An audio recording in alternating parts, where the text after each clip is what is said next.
Hello, everyone, and welcome to the Lenovo stage here at the Gnomon School in Hollywood for our event tonight, The Art of War, Crafting Environments for Battlefield 5.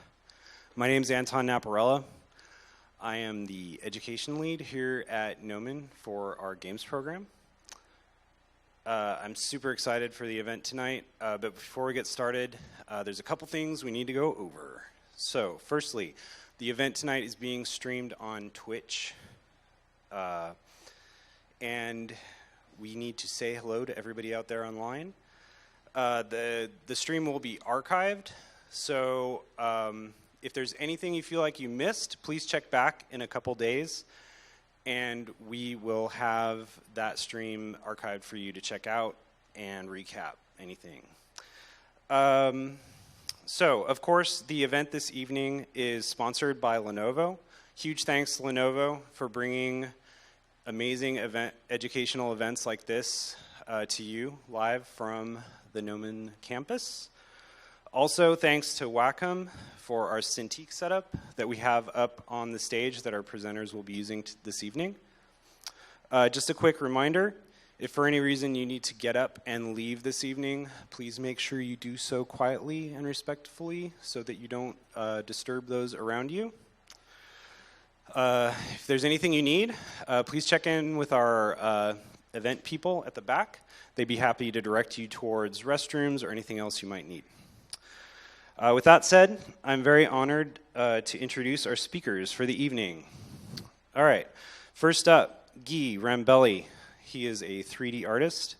Guy started his career as a 3D generalist, creating, scanning, and assembling 3D environments. He utilizes 3D scanning and digital 3D techniques for his projects. Also, we have Chris Yoon, VFX artist. Chris has worked at studios across the US, including Vicarious Visions, Toys for Bob, Sledgehammer Games, and Dice LA. Next up, Adam Hernandez, senior world artist. Adam has a background in creating natural environments utilizing photogrammetry, satellite data, procedural systems, and traditional modeling techniques for large open world games, including Rockstar's Red Dead Redemption, Grand Theft Auto 5, Obsidian's Armored Warfare, and, of course, DICE's Battlefield 1 and 5. And last but not least, Pat Goodwin, 3D artist. Before working at DICE, Pat worked on award-winning VR experiences with companies like 8i, Scatter, and Fancy Rainbow. So, please, everybody, give our speakers this evening a warm round of applause and welcome. And let's get this thing started. Hello. Hello. Hi. Hi, my name is Guy. So today we're going to be showing you a little bit of the craft that goes behind creating a battlefield map. Again, here's just our introduction. And just a little bit of the background for DICE Los Angeles. Our studio was established in 2013. The team is approximately 115 people, and we have been working on Battlefield since the studio was established. So we have been worked on Battlefield 4, Battlefield 1, Battlefield 5, and we're located in Playa Vista. So it's like right next to the LAX airport and the Marina del Rey. And just a quick introduction for some of you that might don't know Battlefield 5. So Battlefield 5 is a first-person shooter game. It was established in World War II. The game came out last November and was primarily developed by DICE Stockholm. And some of the main pillars or visual goals for the game was to have epic vistas, believability, and among others. And if any of you guys have already played, like, it's the type of game that you just jump in, you can play with friends. A lot of the environment is destructible, and you can just have a lot of fun. What happened? Oh, sorry. Yeah, sorry, I've seen something else. So a little bit of the background on the map we're going to be talking today. Operation Mercury is part of our free live service for Battlefield 5. So any of the players that have access to Battlefield 5 can just jump in and will have access to the map as well. The map takes place in Greece in 1941, and here's the trailer that just came out. We want to share it with you guys.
Adam will come up and talk a little bit about the background for the map. Hey everybody, I'm Adam Hernandez. I'm a world artist at Dice LA. Our map building process is heavily based on reference, and I'm going to talk a bit about where we start our map build. Before we get into that, let's get into the history of the map. The map Operation Mercury is based on the Battle of Crete, which began in May of 1941, when Germany began an airborne assault on the island of Crete. British and Commonwealth troops were stationed on the island, and they put up resistance together with the Greek army. The campaign began with German bombing and strafing runs across the island. Much of the fighting centered in around the airfield in Malmö, where British infantry fought to prevent the German army from gaining a foothold on the island. The German Air Force heavily outnumbered the British Air Force and quickly was able to establish air superiority. And this set up the main theme of the map, and it was one of the largest paratrooper assaults in the entire war.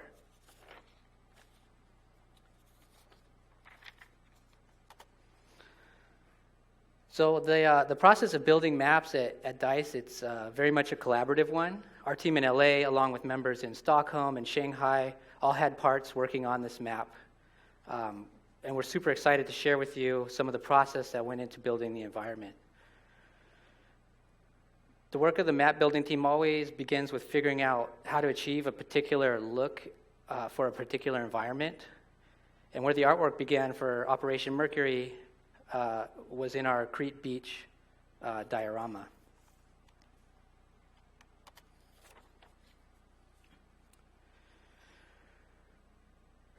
So the map dioramas are built for the purpose of kind of planning out what we need to gather, all the pieces that we need to build the environment. The focus is usually on a single theme, and the goal of the diorama is to match our visual targets one-to-one.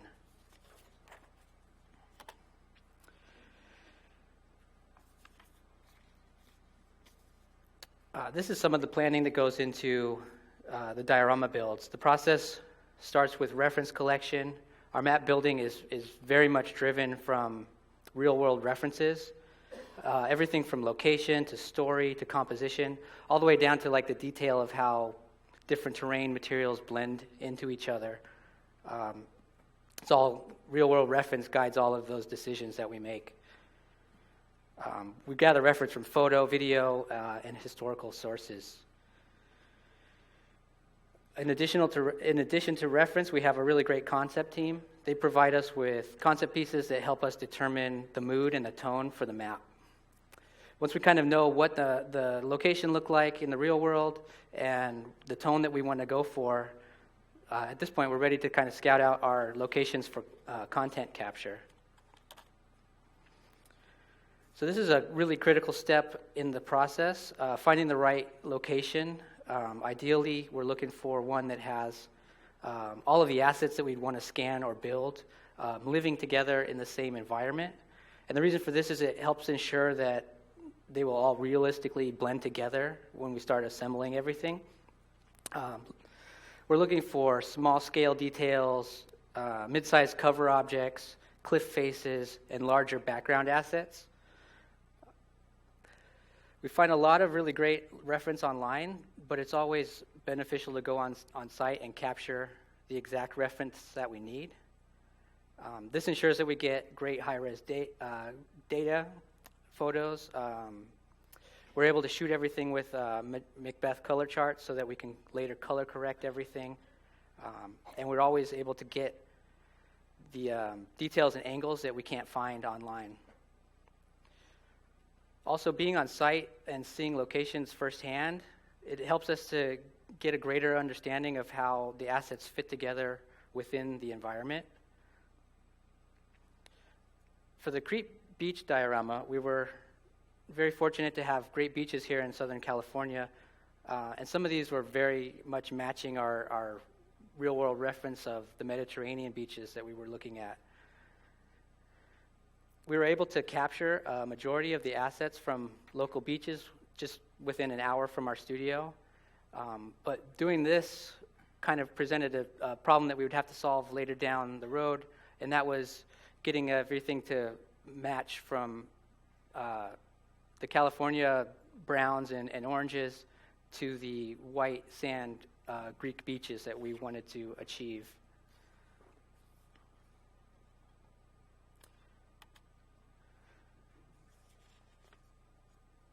So from our location planning and scouting, we have a pretty good idea of the need to get asset list. We know what materials we want. We know what assets we want. These are a few of our scans from our capture shoot. This is where we kind of start the process.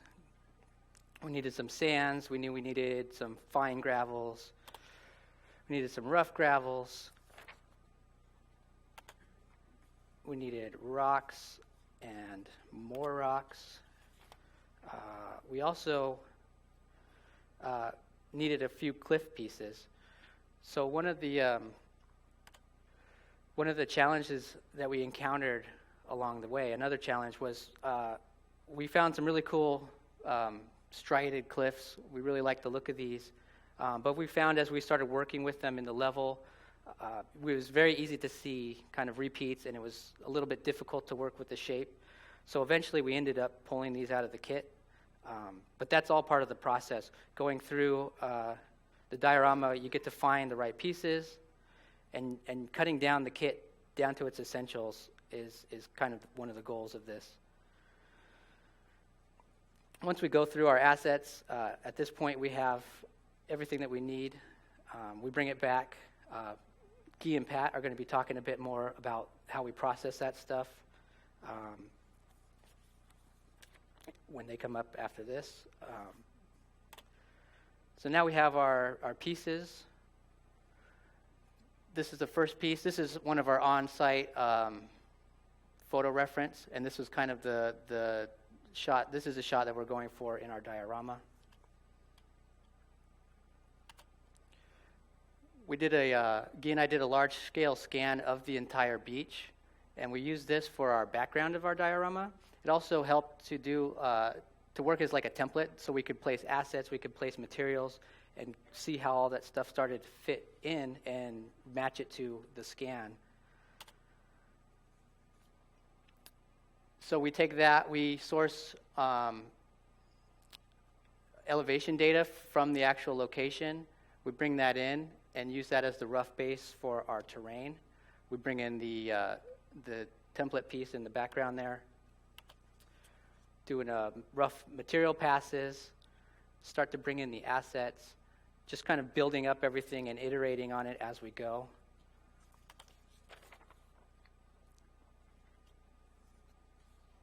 And eventually, we end up with our final composition for the diorama.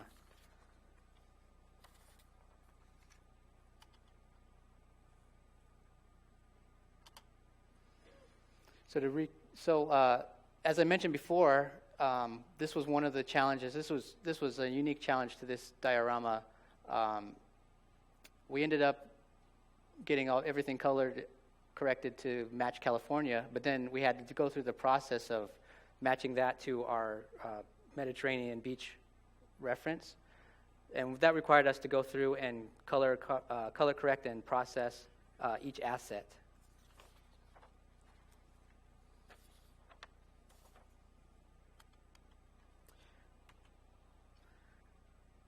So at that point, we're pretty much done with the diorama, but we go on to, that's not where the assets end. We go on to iterate those throughout the level build. To recap, here's our starting point, our thematic reference, our final diorama.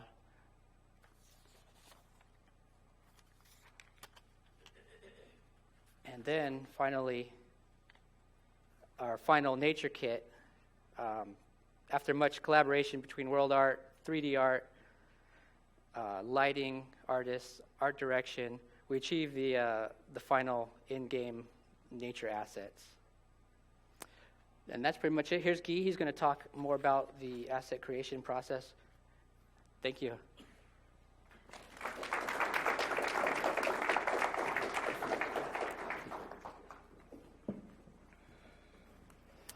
And here's me again. So right now I'm going to show you guys a little bit of the trip we did to Greece. So with the diorama, we got proven that a lot of the stuff was working, but we also wanted to get a little bit of that uniqueness, assets that we thought we would only find there. And here's some of the reasons why we wanted to go to Greece. So first thing, we wanted to capture authentic content. So, there are things that you can only get there. And the trip also helped us hitting the visual quality, improving the process, saving time, and getting correct reference. And how, those things happen was to hit the visual quality, we ended up avoiding guesswork by having true reference. So by having the images properly taken, we knew exactly all the color information we were looking for. We improved the process by staying true to the data we capture. So, if you want a specific type of wall or that is like damaged accordingly to that part of the world, we just scanned that, and then we were able to process that and have that in a game. We didn't need to do too much elaboration on top of that. We just scanned and had it, and that was exactly what we want. And also helped us saving time, because by capturing properly the data, you have a lot of good reference. For example, the white buildings that are pretty iconic to Greece. You can just capture the white, know exactly what the RGB colors are, and then as long as you have that in your albedo, you're more likely to achieve that look at the end. And here are the goals for the trip. So we wanted to get those iconic buildings. We wanted to get a ruin kit to make up a part of the environment. We capture a lot of nature color reference. So, place the color chart, take the picture, color correct, and know the colors we wanted. Tileable textures, so surfaces and ground texture. And also background assets that we're able to capture by foot or flying the drone. And here's just some images to illustrate how much contrast and variety and uniqueness we'll get only on site. Here's Jesse, the senior tech art that went with me on the trip. And here's some of the gear for the drone that we flew over there. And the goats will come to see what we're doing. It was pretty funny. Here's some of the vegetation that we also wanted to sample. So here on this slide is we have a trash bag full of plants that we collect on the trip. And then we went to the hotel, set up this photometric rig that Pat's going to go over later. And with that, we had pretty good data captured to use later if we want to. And it's just good to have like good reference in case we want to use later too. Here's the ruin site that we went. And here's our scout that helped us getting around there. The guy talked a lot. Funny guy. And here's the ruin site. So here's the location that we went, capture all the parts, and as you can see on those thumbnails, this is about everything that we need to capture in order to have a full kit. And at the end, we had even like fewer assets, and that was already enough. This is a render that Pat did in Marmoset. So here we have approximately like 3 or 4 different assets, just like place it around, and you can, I think the image speaks to itself to how it turns out. So here's one place that we had to go. So we took this boat ride to go to this remote part of the island called Lutro. I forgot to mention that Crete, it's an island in Greece. I didn't know before I went. And that's one place that we got to go. When we got there, the place was like really beautiful. It had that pretty iconic white buildings, nice background. There was this pier. So when we got there, it was really cool that the place was empty because it was off season, so there's no tourists, and there were only like 4 or 5 people in the entire town, and 3 or 4 of them were like sitting close to the water. One of them kind of like went there and like pull up a handgun and shoot the water to fish. It's kind of weird, but it was funny. And here, just some of the stuff we were able to get on that part. So when we got to Lutro, we had really good reference for the village, and we were able to capture a village kit, which is composed by those breakpoints that I have there. Really quick about the color chart reference. So on the left, we have an image that you just manually take the picture, and then you have the color chart and the picture as we usually see. And on the right bottom, we have the image color corrected. And that's what I meant by you have the true color captured. So once you go through the process of color correction, you ended up having an image that has exactly the color you were looking for, because when you take a picture, things get very subjective to lighting condition, angles, and this is a good way to have a more approximate color information for the data you're capturing. When we got there, we also found that we had good reference placement, how the village looked, set dressing, but you can notice in this image that the building was very new and there wasn't that much character on it, so it was hard to capture it and have a good translated asset inside the engine. So we ended up going to another place that we found in Google Scout beforehand, before the trip. So that place, there was good character, the asset was aged, there was a good wearing, and we were able to scan one-to-one the building and recreate that later. Here we also found the pieces that we created the scan trim sheet.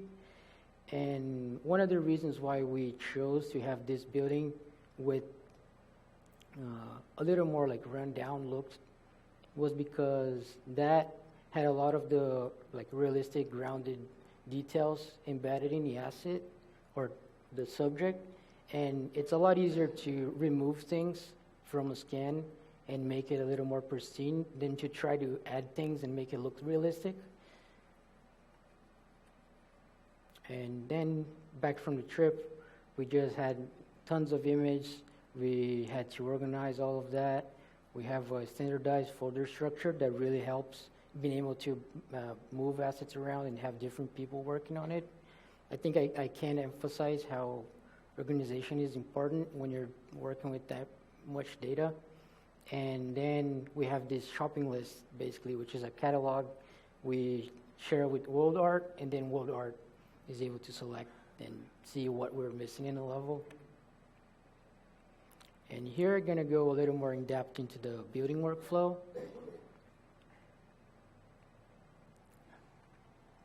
So in this image, which is just a viewport, we have the how many times we're using the building in this part of the level.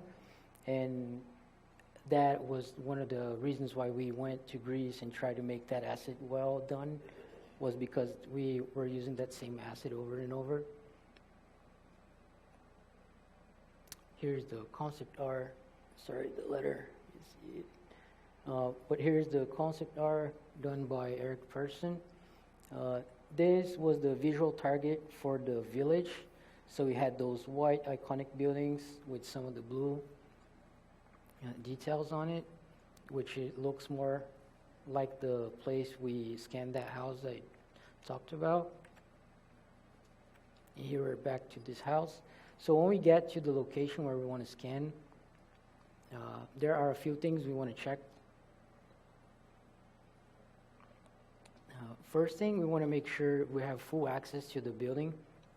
So sometimes you need permit, sometimes you just want to scout, but technically you want to be able to get around the asset full 360 degrees so you can walk around and get full coverage.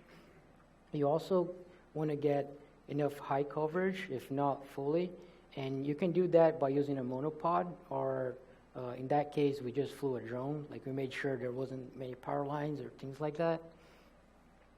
The building had enough character, so we had a lot of cool details, and with that we kind of execute the capture. And again, like, here was the building that had the target plus some room for adjustments. So we came back, had a lot of data, just had to organize all of that. And when we're back, we process the scan, and this is the scan in the viewport in reality capture. So this is the part we check for scan integrity, see if we have any holes or anything, if anything needs to be fixed. We see if the texture projection was good, and we make sure the colors read right. Here is another shot up close on the scan, so you can see a little bit of the detail we look on the scans. So here's where we're going to extract the detail trim, find if we have enough variety, and also modularity. Like, if we can use, let's say, the door frame and the window frame multiple times in a building, and have like one door or one window, and just use that in the entire building instead of do one-off thing for all the windows, all the doors. Here's a couple of the tileable materials that Pat created for us, and he's going to be touching on that too. But just as a quick rundown, the first one is a pristine plaster texture. The second one is a more damaged version of it that was also scanned there. And then later we are just able to blend between the two and make up a bigger surface without giving away the repetition, because we're tiling the texture multiple times. And then the floor, they look cool. So here's the first time when we bring the asset into the engine, so we can do a footprint test. So that's when design would, we'll place the asset in the level. Design will let art know, and like tech art know, if the house is supports gameplay, so if it's fun to run around, if the size is good, there's enough doors. For example, this house, we actually had to place a door behind it that didn't exist because that was a design request, so we addressed that too. Here is a little bit of just like the wireframe was like a quick shot, just to show that we try to keep some of that irregularity in the asset. So we have like a cool shading, and you can see like we actually decimate the asset, clean it up instead of doing the retopo, because that helps retaining detail where it's necessary. And yeah, I feel like ZBrush do a pretty good job on keeping details, where we have more, keeping more topology where you have more details automatically. Here's an example of the house just lit with one texture, and you can see that it shaded nicely. The surface reads in a pretty believable way, because it's not just like straight faces that look gamey. We're actually sampling from the scan, and all this process was done in collaboration with Tech Art. Kyle helped me out a lot on this process too. Like, we did it all together. And here is some of the detail trim sheet that we create. So the detail trim sheet, like a sheet, sorry, I didn't say that. It's basically the decal UV that will have all the unique parts we want to have in our building. So we have different types of windows, different types of doors, and decals like the ones we have in the bottom there. And we can just distribute them in a nice way, just having enough to cover up the whole building, and not too many that would take up too much time to do it. And here's the final maps we have in Engine. So on the left is the albedo D-lit, the normal map, and then a hand-painted alpha that we created by trying to follow the details we have in the albedo, so you have a natural transition. Here's the base mesh with the detail trim sheet already integrated, and that's when we also start adjusting a little bit more the interior of the house. So sometimes we need to add a door or a wall, so that's when we'll address that. And here's when we applied the texture from the full scan onto the game mesh. So you have here those two tileable textures that I mentioned before already blending between each other, plus that plus that color map on top of the tileables to give all this breakup and uniqueness to the whole mesh. This is the part where we have the asset as close to the real source as we'll get, and then from there we start getting art direction to maybe remove some of the weathering, or just address a couple of things that the art director wanted in the asset. Here's one of the props that we scan, and just the way how we would UV allow us to create variations, use that same prop. So I think it's important to bring it up that photogrammetry also supports flexibility. It's not like you scan a rock, you can only have that same rock, or you scan a door, you can't do anything. If you're creative with the UV layout, you can probably scan a wood door and then make different assets out of that same wood piece. And the geometry, like you can iterate on that and have different assets as well. Here's an example of a door that we scan everything. The resolution was what we wanted, but then we didn't get that read that we were looking for in terms of detail. So we also make use of detail texture tiling that will basically bring up the resolution to what we want. And then here is one of the detail trims merged onto the mesh. So we have the two tileable textures break up, the color on top of them, and also the trim sheet transitioning to the rest of the wall. And as you can see, the technique works pretty well, and it read seamlessly. And then finally, here back to the source that we had. And on the other side, the final render in engine. So here's the asset already in engine, plus some of the art direction, where we remove some of those aged details to better read the asset in the level. And here's some final renders of the asset already in the map.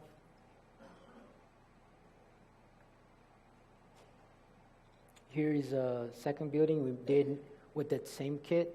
So once we had all those details created, we're just able to use the same ones in a different layout and make up an entire new house. And we had a house that was pretty close to that. And then we just baked that 101 texture, applied the details, and had a brand new house using a lot of the same parts of assets from the first house.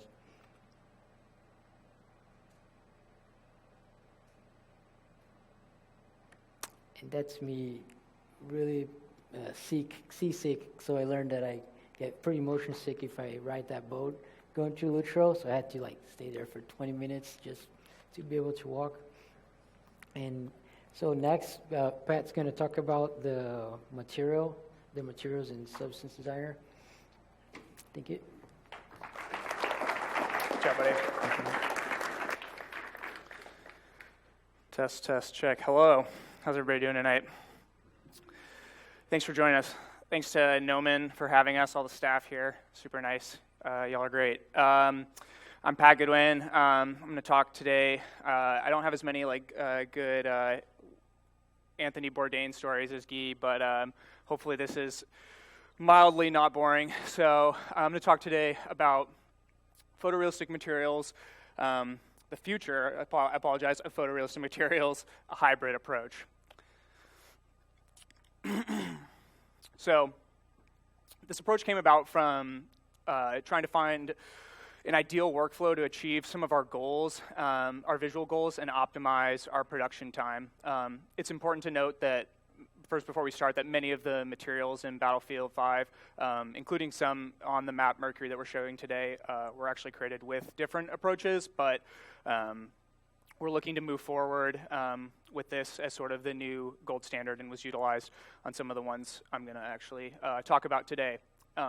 So this talk is fundamentally about the synergy between the four holy pillars right here, which is capture, which is all about quality, procedural, which is all about flexibility, traditional artistry, which is about taking that extra level and pushing for that realism and understanding the limits of physically based rendering in a real-time environment, and machine learning, which is sort of the future of flexibility. I'll touch on that briefly.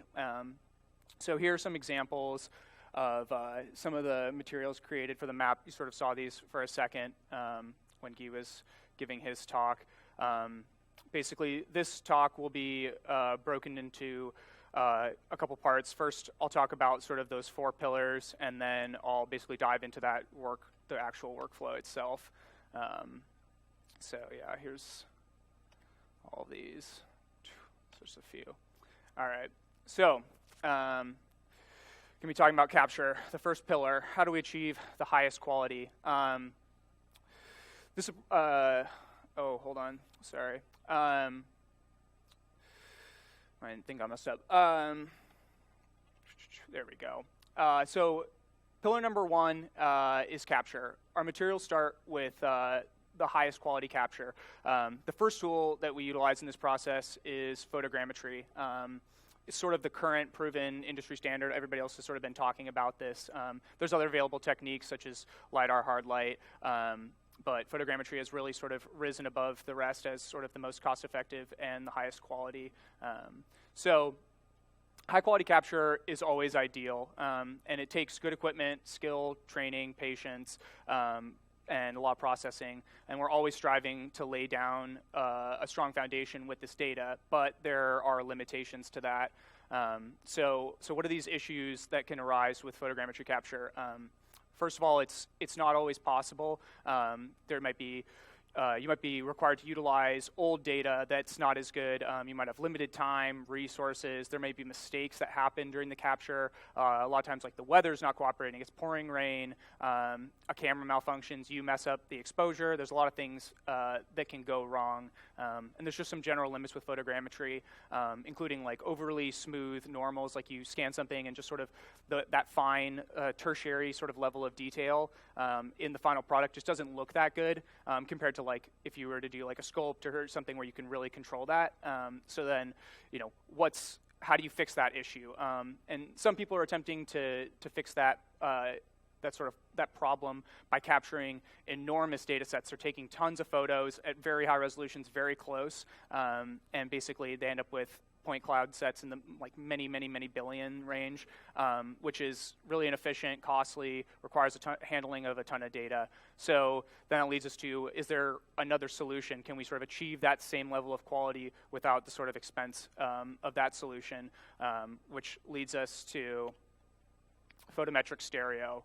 I'm actually not going to dive a ton into the process of how this is done. It's actually a relatively simple thing, but I'm going to leave a couple links in a few slides that go really into depth. There's a lot of great documentation from Algorithmic about how to do this. But essentially, photometric stereo is a technique. Here's the Wikipedia definition. In computer vision, for estimating the surface normals of objects by observing that object under different lighting conditions, which in layman's terms just means you take a light and you point it at the same object from several different angles and take a photograph from above at all the same angles. And basically what it does is provides a very quick and data light method to capture very high quality, fine, normal, and albedo information. And it's especially useful for surfaces and vegetation. I think we were talking about that a second ago. A lot of like our new vegetation, we do it like this, but also been building a library of these sort of very fine normals. You can see in these next photos. So here, this is like a wood grain literally from my attic, and there's like a flower, and you can see like the quality is something that you just could never achieve with photogrammetry or with like traditional methods. So here's some of these links. I think you'll probably have access to these later. Maybe we can find a way to get them to you.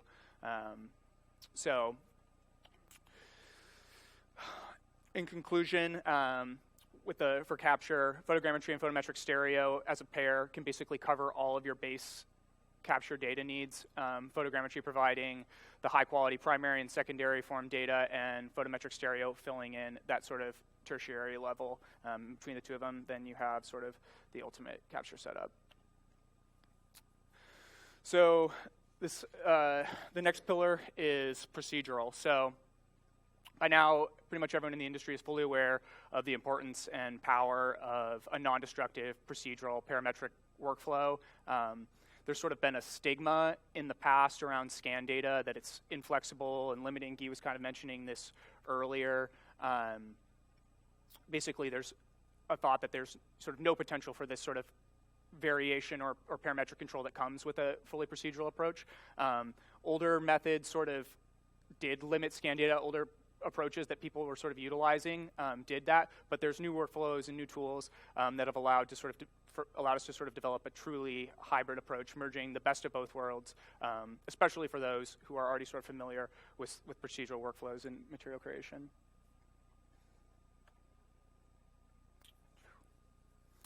So the third pillar is traditional artistry. It's often easy to forget that PBR stands for physically based rendering and is not physically accurate. Real-time rendering is still very much an art as it is a science, which is good for all you artists out there because otherwise our job probably wouldn't exist.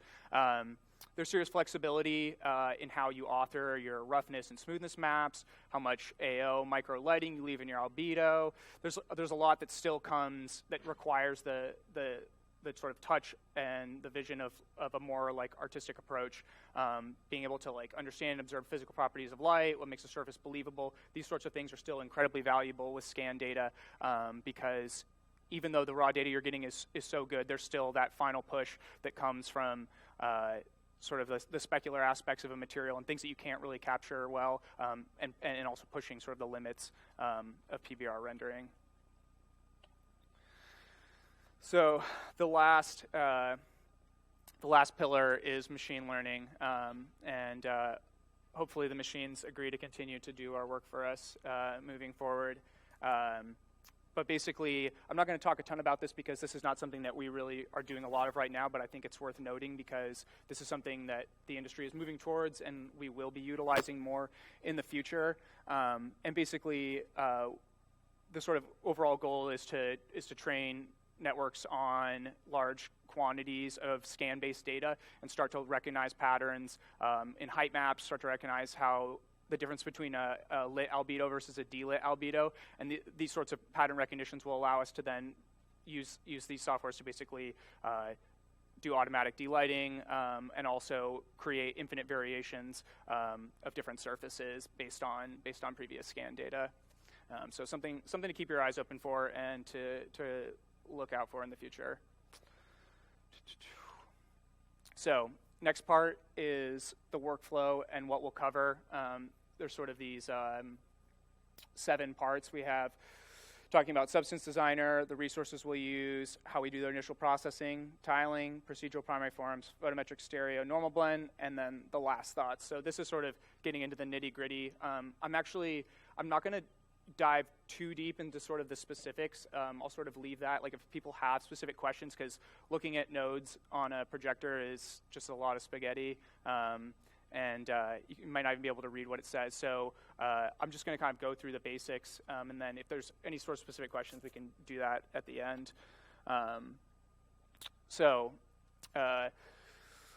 There's sort of currently several options for exploring this sort of hybrid or mixed approach, but Substance Designer has still proven to be the most versatile, powerful, and useful one software package for material creation. Having the reusable node networks once set up correctly is very powerful, shareable among all of the artists in the studio. Being able to propagate changes throughout a network keeps iteration times fast. Substance Painter is still a relatively good choice and has a lot of mostly non-destructive options for those who are sort of less node inclined, but it's missing several key features. So you can do a lot of the things I'm going to talk about in Painter, but several of the most important things you can't. So that's just something to keep note of. So the first link in the chain, resources. This is how we start everything with scan data, as I was talking about. It's the first pillar. So we do all of our baking in Designer, keeping it all in one software. We do an external delay. I'm not going to talk about that process, but we do have to take the maps outside of Designer for just a second, but then the rest is in. If you're not doing an external delay of your albedo, there actually are very good options in Designer to do this. So basically, you can start basically with two primary ingredients, which is the height and color directly from your photoscan software of choice. We use reality capture. So with those 2 elements, and then just the photometric normal and albedo data that you have, that's all you need, and the rest is going to happen procedurally within the software. So talking about first with the albedo, you can do a delight with AO cancellation. There's a node for that, so you don't have to do it externally. You can remove large gradients, add detail, fill in holes, basically prep the albedo, all with a simple node network.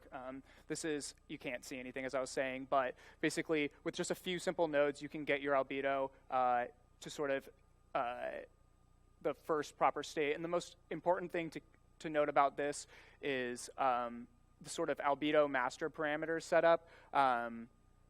Using the color match node, which basically is like sort of a more sophisticated masking, you can basically separate all of the elements of your scan data. So say you have like a simple example would be you have a muddy ground that has rocks, mud, and moss. You have these 3 basic elements, right? You can separate using the the color match node, you can basically separate that data into 3 separate elements, and then each of those elements you can then expose a parameter to control, say like using the hue saturation or levels.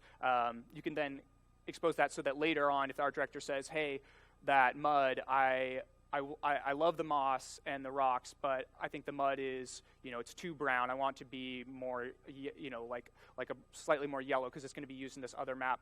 You just come back in or you look at your substance file and you basically just tweak one little node and it will propagate all the way through your node network, and suddenly you have a completely different color variation. You can do the same thing for any of these elements. So keeping that sort of flexibility is truly powerful. So here's an example of that. This is the same scan, and this is literally with one little switch. It basically just like added, gave it like a sort of a riverbed, mossy Pacific Northwest vibe versus like a Arizona desert vibe. So next is the height. The basic fundamentals of setting yourself up for success with sort of a procedural addition is to first remove a lot of the large frequency forms from your height map, because there's 2 reasons. 1, it allows your height map to tile easier, and 2, then you can control those larger primary forms with a lot greater success later on. So there's the basic simple node network of how this works. So option 1 to do this process is with the color equalizer. Option 2 is with the height map frequencies mapper. Both of these things end up giving you very similar results. It's sort of whatever you prefer. And then you get your final height output. As you can kind of see, like in the initial one, like the gradient map in the far top left, you can see how much more variation there is in the height map compared to the final output. So that's stuff that we'll bring back in later procedurally. So tiling, quick or flexible, basically, are the 2 routes. The first route is just using the Smart Auto Tile. It's a very powerful node.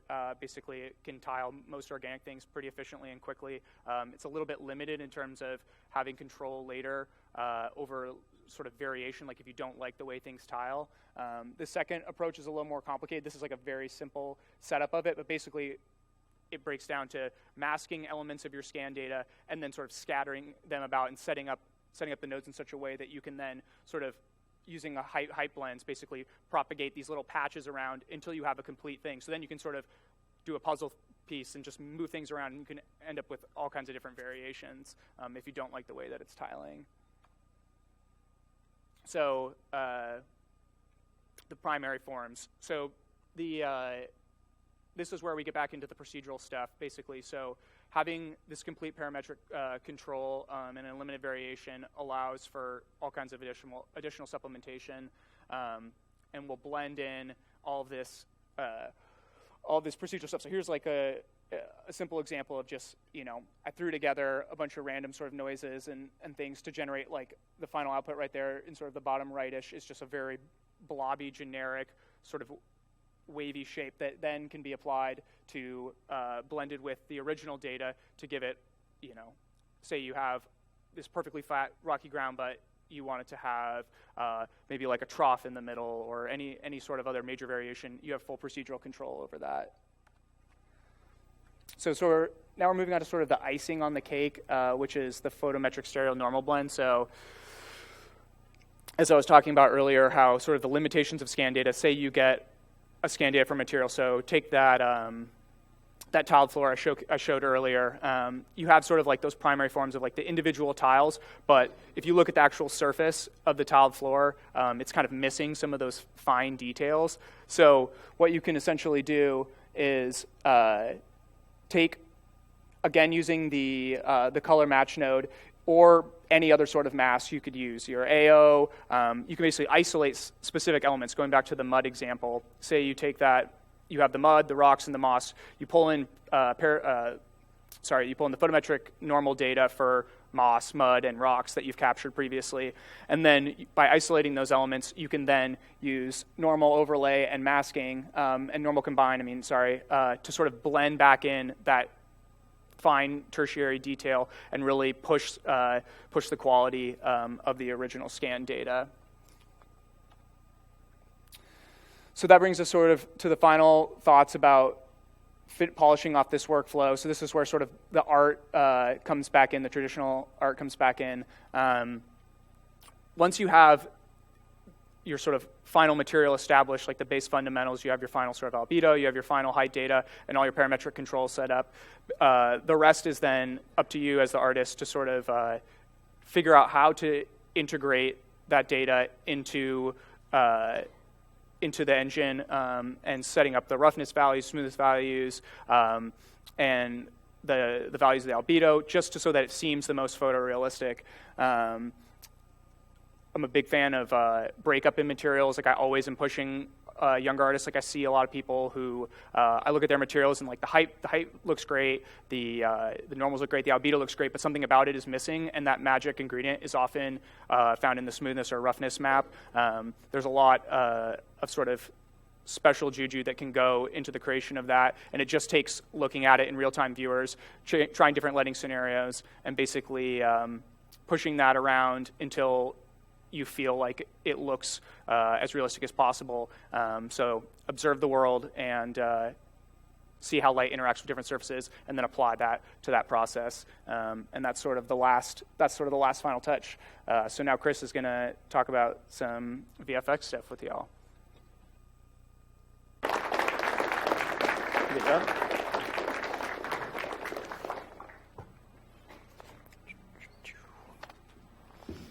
All right. Hello, everyone. I'm a VFX artist at DICE, and I'm going to briefly be covering some of the different effects that you will find in Crete and go over the thought process behind why we chose to put these effects in the level. The effects can be grouped into two broad categories: narrative effects and ambient effects. Narrative effects are effects that tell a story.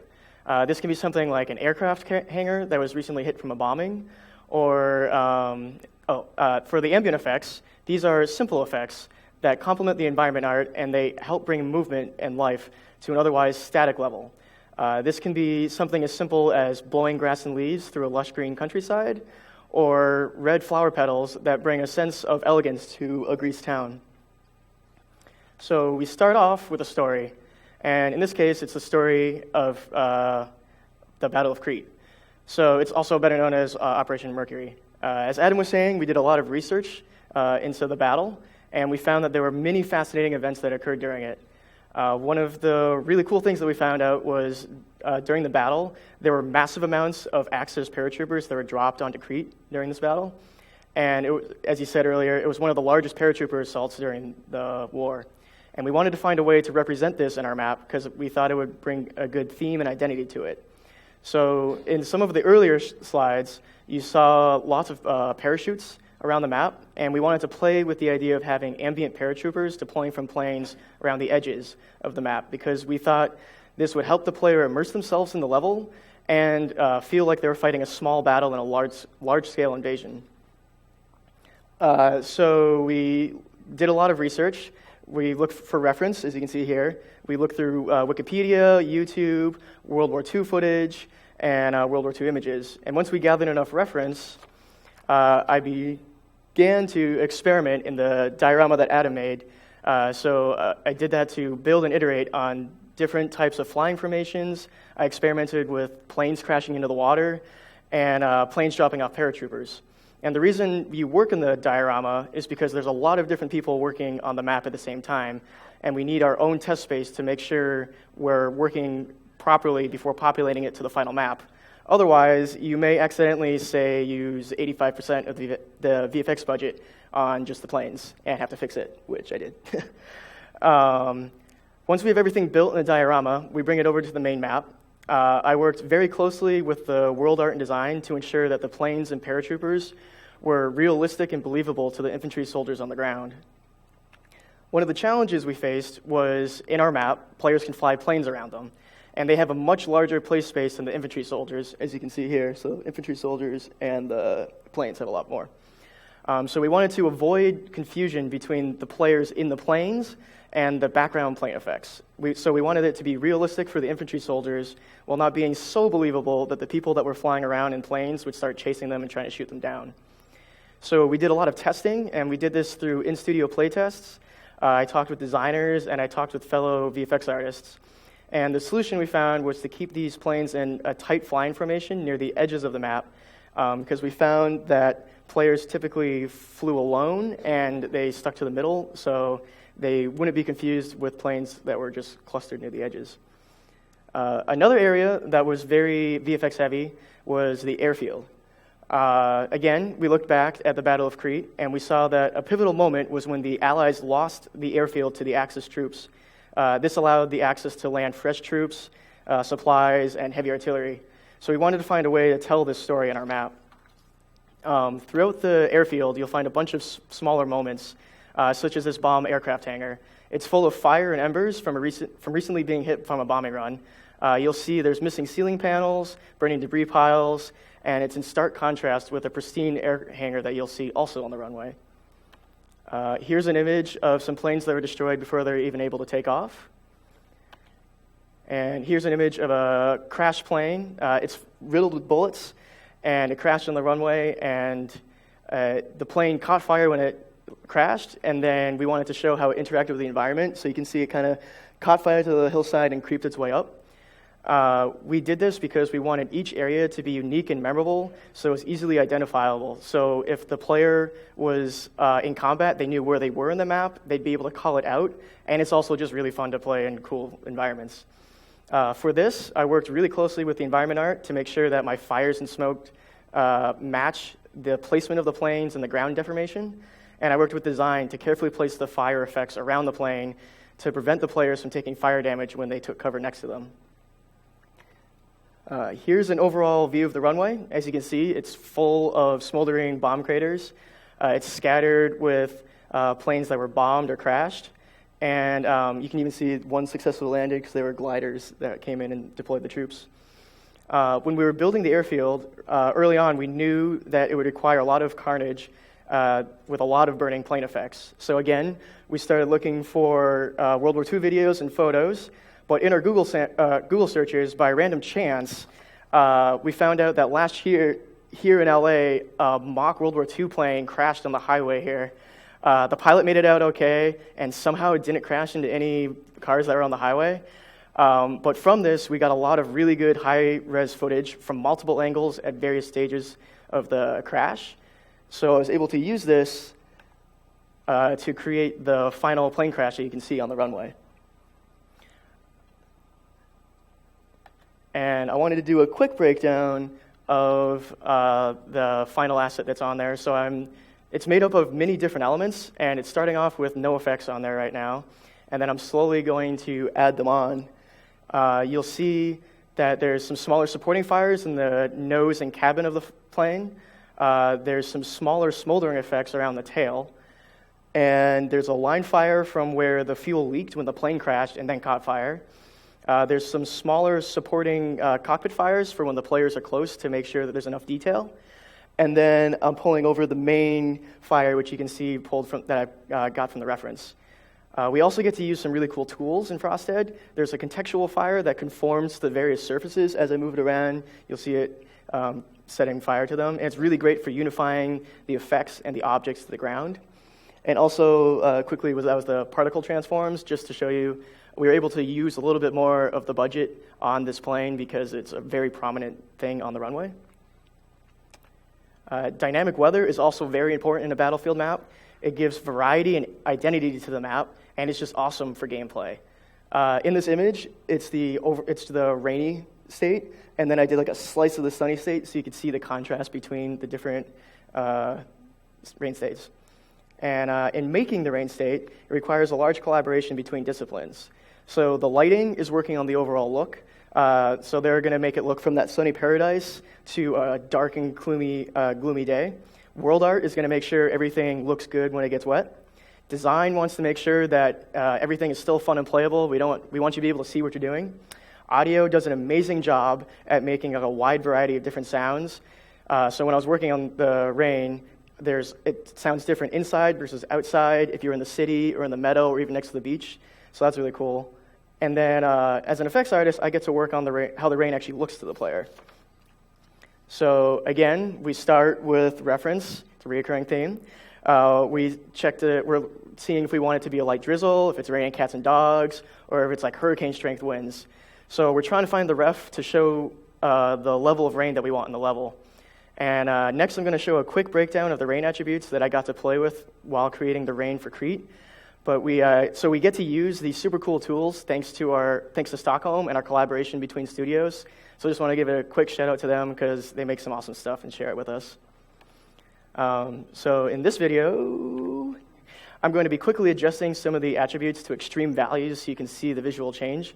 There's the wind control. Is it a straight downpour or is it raining sideways? The clumping, is it sheets of rain or a constant downpour? You can mess around with the size of the rain.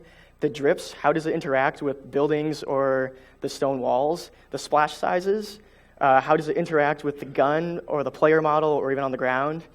And you can also mess around with the on-screen droplets and splashes. So do the raindrops splash up on the screen? What is their size and what is their opacity? So these are just a few of the mini settings that you can adjust when creating the rain for any Battlefield map. And just recap, reference is king for making high-quality visuals. If you can't find it online, go out onto the location and make sure you check your work as you progress against your reference and make sure you're sticking true to that reference.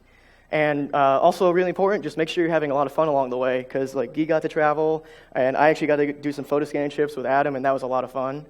And we hope that you have as much fun playing this level as we did working on it. And here are some beauty shots from the level.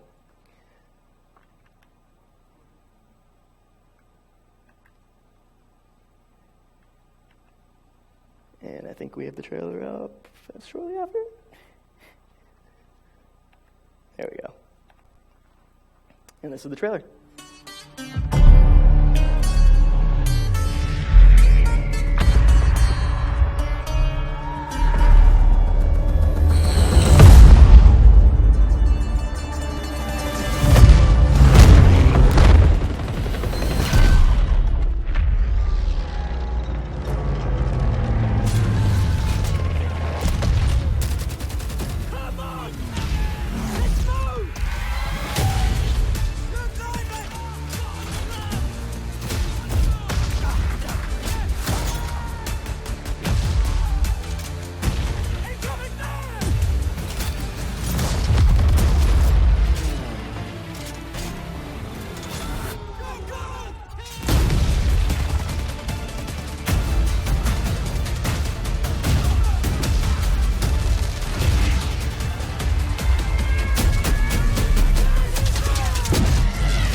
Thanks, everyone.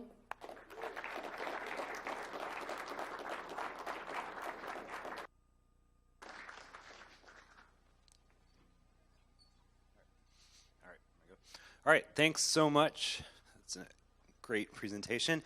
We're going to jump to Q&A now. So everybody get some questions ready, and I'm going to have Miranda here pass around the cube.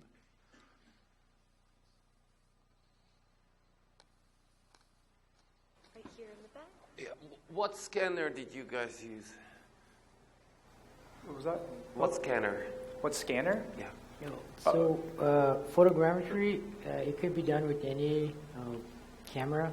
So you can use even your phone, and if you want a little more detail, you can use semi-pro or professional camera. In our case, a lot of the stuff that was shot was with the Sony AR2. Mm-hmm. So it's just a camera, pro camera. Yeah. When I did the scanning trip with Adam, I started off with scanning like a scooter and some other things, and that was just using my phone, and it really did work. I was like surprised. So you can just, anything really works too. I use Canon cameras and Nikon cameras mostly. These guys all process in reality capture. I'm a Agisoft guy primarily. And both, I think, get pretty good results, but we argue about it a lot. Yeah, we're beefing. Okay.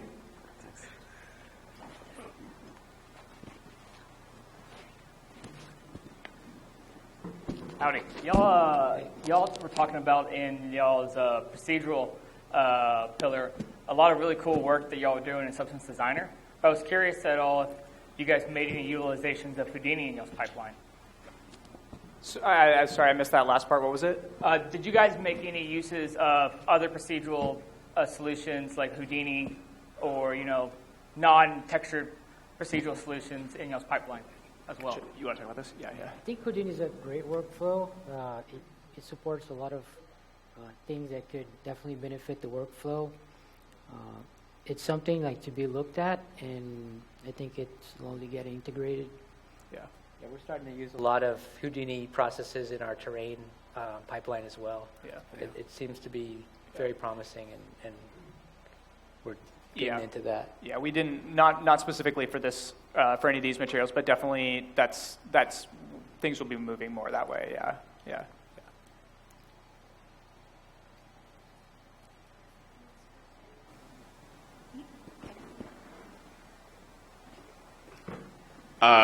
You talked about how some of the surfaces or some of the objects that were sometimes captured, that some people would sometimes use too many images, and so you develop these high point cloud densities. Mm-hmm. Did you guys have like a limit of how many images you would work with, or what you would consider too much information for a certain asset?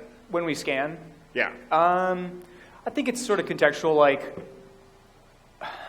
I definitely have started shooting personally. I mean, I think it probably depends on the artist you'd ask, but like I've started shooting less photos because now I will rely more, because the texture resolution will meet the requirements well before the sort of normal quality will. You can shoot maybe 10, 15 feet back with like a medium length lens, and you'll get more texture resolution than you could ever use like for like a 2K map, which is sort of like the max we use on most of our objects. But the normal quality won't be that great. But if you're using something like I was talking about, like if you're blending in high quality normal detail from photometric stereo capture, then yeah, that's fine. So I think some people still, like I was saying in my presentation, some people are still trying to capture very, very high quality, shooting thousands of photos, but I'm advocating for shooting less because it's faster, less data to process, and then boosting the quality, that fine tertiary quality later on in the process. And just to add on top of that, I think things work a little bit different if you're capturing the surface for a tileable texture or a 3D asset. Yeah, very true. Like with the 3D asset, you always want to make sure you have enough coverage. Yeah, so you definitely. build based on all the parallax. Yeah, absolutely. Yeah. All right, I have a question from Twitch. It says, was there any inspiration from outside of Greece that you guys use for the map as well? Yeah, a lot of the initial nature came from here in California. We have a lot of really great diverse biomes, and whenever we can, it's very convenient to get something really quick, spend maybe half a day, drive an hour or two, spend half a day there, come back, and by the next day or two, we can start playing around with assets in the engine.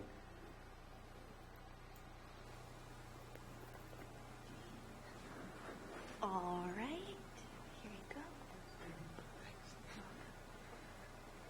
go. This is a question on the photogrammetry you're using for the buildings when you were talking about multiplying, or I just want to know more process of how you take the actual texture from the whole building and then how you multiplying or how you blending that with the tileable materials.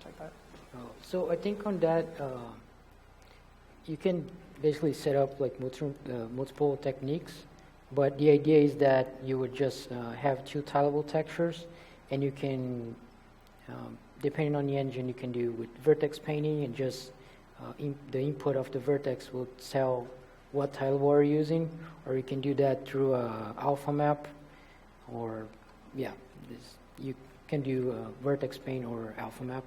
It's all just shader stuff. Yeah. We're using texture maps. Yeah, in our case, we're using an alpha map to drive between the two.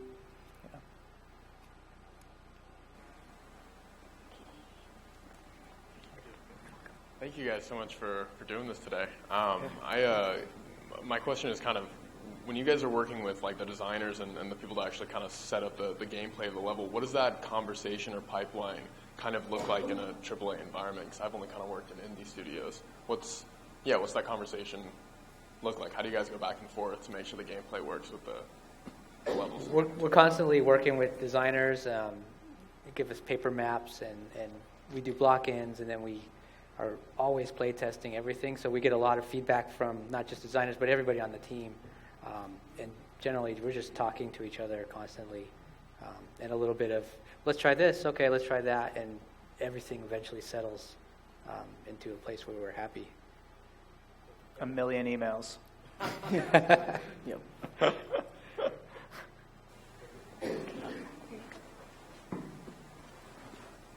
Hi. So for the one-to-one like asset scanning, you're basically using that as like a macro, like a macro detail for like when you're playing it onto your tile level textures. So how many of those do you typically do for a map this size, and how does that get factored into performance? So the question was about how many times do we use those detail, like trim sheet pieces? Is that okay? No, sorry, You talking about the like color the overlay? Oh, the color overlay. Yeah. Yeah, so that one we can, on that example, we just had one 2K texture mapping out the entire asset, and that was enough to hold up, and it would give variation, but the real resolution always comes from the tile textures. Yeah, it's very low. Like if you saw it just by itself, you'd be shocked. But it holds up with all the other detail stuff on top. Yeah. I had a question about the material authoring pipeline. Yeah. So you discussed more specifically how you do scan data to full materials. Sure. And I know a lot of different artists have a lot of different preferences on how they do things. Totally. So some are ZBrush, some like to sculpt in substance, Yep. Et cetera. Yeah. Do you have flexibility in your team to kind of, well, if you want to use ZBrush, go ahead and do that, or how does that work? Yeah, I mean, I think it's sort of personal preference. There's no like strictly enforced law, of operations. I think there's conversations that sort of happen about best techniques, and people are, some people are more interested in pushing new stuff. Some people are sort of have their tried and true ways, and I think at the end of the day, there's many routes to get great results. A good artist should be able to use any tool, but I mean, yes, to answer your question most simply, like, no, there's not any enforced way. And I think more and more people are moving towards something like what we were talking about, or at least, something similar to that. But yeah, it's still very flexible. And I think that's true across the industry. I mean, there are still people who are working alongside people who are doing fully procedural stuff who only do ZBrush sculpts. And they look great, and it's like that's a very viable option still. If you can convince your art director that you do it in a timely fashion and the results are good, then I guess, yeah, I don't know. I mean, I think it just depends on who's telling you what you need to do. Yeah. But there, we're usually pretty free to, do the work however we want, and then as long as that will meet that quality we're all looking for, we're free to use whatever we want. Yeah. A question from Twitch. It says, how long does it take for the art part of level design when making a map from scratch? Takes a long time. Yeah, I think I got a Google notification on my phone a month ago. Hey, a year ago you were over here doing some scans. So I was like, oh yeah, I remember that. Yeah. And we're still, we worked on it through that time. Yeah. I think it varies. It varies, yeah. Okay, the second question is, how do you capture leaf/foliage translucency using the blue board? So you can. That's the short answer. I've done this before, and you can do a setup where you can capture translucency. I sent those links to those documents. There's great documentation about how to do that. It's actually pretty easy. A translucency map is something that's also like relatively easy to author. I mean, you can get good results with the photometric stuff, but we don't do that because we have a specific method for the translucency that's like in the shader. I don't think it even uses. I don't set up the foliage. Like I've done foliage scanning for the foliage artist, but I'm not a foliage artist. But I'm pretty sure it's just in the shader, the translucency, right? It's not actually a map drive. Yeah, I haven't even worked with that too much, but I know there's some textural driven stuff and some shader controls as well. Yeah. So, but yeah, the simple answer is that you can't. Good question. Oh,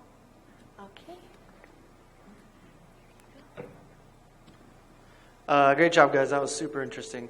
For the VFX, I'm curious, do you do all that directly in the engine, or are you using any other tools like together with the engine? We do use Houdini here and there, but a lot of the effects that you saw that were in Crete were done in engine. So like the planes, I was modeling that. Well, I guess I was using Max to model that. And then, just in engine proprietary stuff for the smoke and fire and everything else. Any other questions? All right. Well, thanks for all the great questions. I think we just need to give these guys another big round of applause and thanks. Thank you. All right. And I just want to wrap things up. If you love and enjoy the events that Gnomon puts on, make sure you follow us on our social media stuff. We're active on Facebook and Twitch and YouTube and all the things, Twitter. So make sure you follow us on the socials. And I've been told to let you guys know if you're interested. One of my favorite people, Ray Cuevas, is going to be giving a tour of the school this evening. So if you're interested in that, hang around and check in with the people at the back. But thank you guys so much for coming out. We appreciate the support. And thank you guys from DICE LA. We love the presentation. Very, very informative and interesting. And thanks to everybody out there on the internet. All right. Take care, everybody. Have a good night.